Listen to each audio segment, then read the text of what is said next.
नमस्कार दर्शक बंधु आमर बेसिक जनरल नॉलेज चैनल को आपण मान को स्वागत।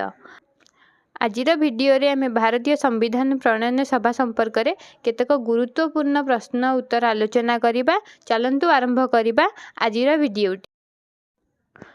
आज प्रथम प्रश्न, काहाकू भारतीय संविधान रा जनक बा पिता बोली कहा जाए? उत्तर, डॉक्टर भीमराव अंबेडकर।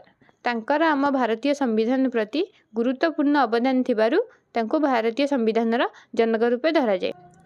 द्वितीय प्रश्न, भारतीय संविधान को प्रस्तुत करने पाई केते दिन समय लागिथिला? उत्तर, 2 वर्ष 11 मास 18 दिन। आज तृतीय प्रश्न, भारत पाई एक संविधान प्रणयन करने पाई किए प्रथमे प्रस्ताव देथिले? उत्तर, एम.एन. रॉय। चतुर्थ प्रश्न, संविधान प्रणयन सभार सदस्य संख्या केते? उत्तर, 389। पंचम प्रश्न, संविधान प्रणयन सभार प्रथम बैठक केबे बसिथिला?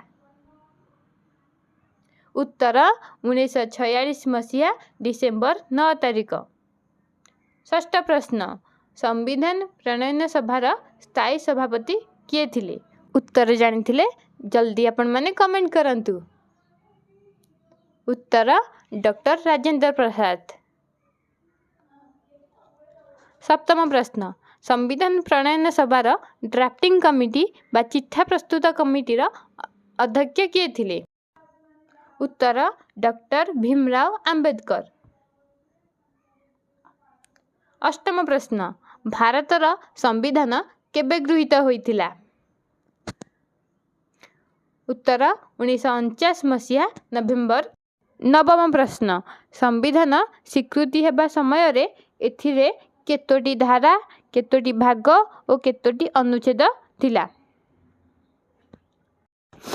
उत्तर, 395 धारा, 18 भाग और 8टी अनुच्छेद रहिथिला। आज दशम प्रश्न, भारतीय संविधान केबे कार्यकारी होइथिला?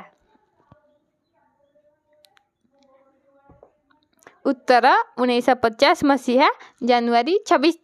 दर्शक बंधु, वीडियोटी भल लगी वीडियोटी को लाइक टे करेंगे एवं यही भाई नुआ वीडियो देखा आम चैनल को सब्सक्राइब करंतु। चैनल नाम होउची बेसिक जनरल नॉलेज। रहूचु, जय जगन्नाथ।